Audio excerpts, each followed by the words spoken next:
Good evening, everyone. Is the state ready to proceed? Yes, Your Honor. Is the defendant ready to proceed? Yes, Your Honor. Sorry, it took me a little bit longer than anticipated, but there was a lot of information to consider. Let me just start by saying that, as multiple people have observed, this is a particularly difficult case because there's really nothing that the court can do that's capable of fixing the harm that has been caused to the victims in this case. So that being said, I've got to start with the law. I'm bound by the law, and the law gives me a guideline for how to analyze an appropriate sentence in this case. So I want to start with the Camacho case.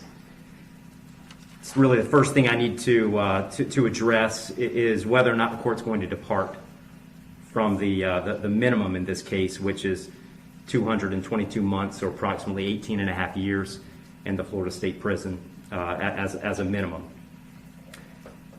The Camacho case, as Mr. Fitzgibbons pointed out and argued, lays out really a three-factor test. Is there a valid legal basis for departure? Is there competent substantial evidence that the facts support an application? Or do the facts apply to the departure basis that is being asserted?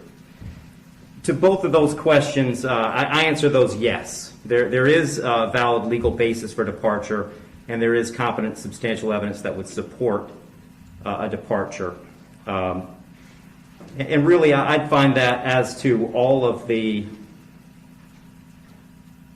departure bases argued, with the exception of the disparity argument.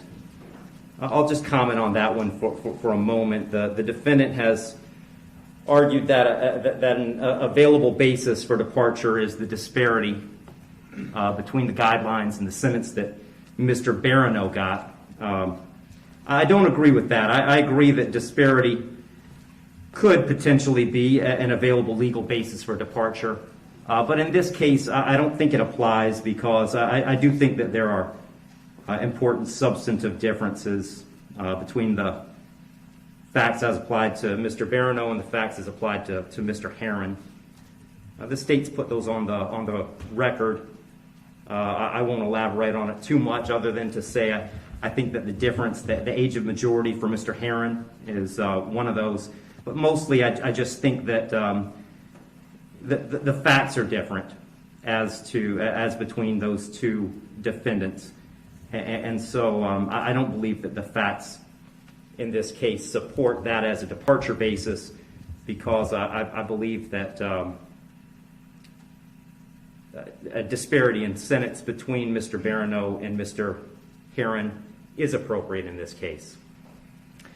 That brings me to the third question of essentially the third factor under the Camacho case is should the trial court depart? And the court in this case is going to decline to depart. So I'm answering that question in the negative. The trial court in this case is not going to depart. And I don't reach that decision lightly. When evaluating an appropriate sentence, I will start with Florida Statute 921.002. It was pointed out several times the primary purpose of the Criminal Punishment Code in Florida is to punish. And I've got to take into account the severity of the primary offense and the circumstances surrounding the primary offense. When I take into account circumstances and severity, a lot of what I'm taking into account really when I sentence is intent and harm. And in this case, there wasn't any evidence, and nor does the court believe that there was any specific intent to do harm, in this case to the victims. But there was intent to drive at an egregious speed, 102 miles an hour, regardless of the consequences and regardless of of who that ended up harming.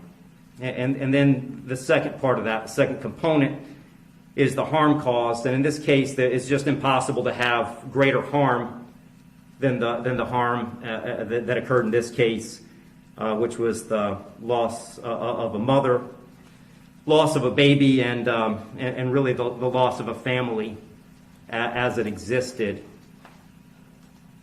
when this occurred.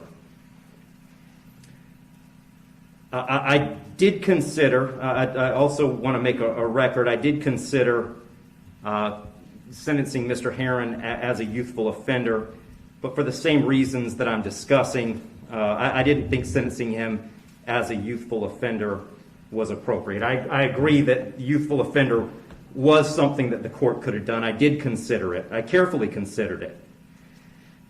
But the court just found that due to the serious nature of these offenses, the extreme nature of the conduct, and again, the level of harm, that a youthful offender sentence was not appropriate. So given that the court is not departing, the guidelines call for a sentence of essentially 18 and a half years at a minimum and 30 years as a maximum. And the court doesn't find that either the minimum or the maximum is appropriate in this case. I've said it several times, the serious nature of the offense, egregious nature of the conduct, and mostly the harm that's been caused prevent me from putting this as a bottom of the guidelines minimum case. But the departure bases argued by the defendant did provide some reason not to put it at the top of the maximum. And specifically, the court did take into account that the defendant's 18, certainly responsible for his actions, and he's being held accountable for his actions. But the age of 18, the court finds, is a mitigating factor and shouldn't put this at a maximum. Also, the complete lack of prior criminal history is something that the court considered as preventing this from being at the top. So having said all that, the court is going really toward the middle between the minimum under the guidelines and the maximum punishment permitted under Florida state law. So on count one, vehicular homicide, the court's going to adjudicate the defendant guilty, sentence him to 9 years in the Florida State Prison. On count two, same charge, court will adjudicate the defendant guilty, sentence him to 15 years Florida State Prison, and that'll run consecutive to count one for a total of 24 years Florida State Prison. Count three is a misdemeanor, unlawful racing on a highway, so the court will adjudicate the defendant guilty, sentence him to time served. Give credit for time served, I believe, 2 days. Court will impose mandatory court costs. Mr. Heyrin, you have given up the right to appeal the determination of your guilt or innocence. You do have 30 days to appeal the sentence of the court. And I'll direct the bailiffs to take Mr. Heyrin into custody.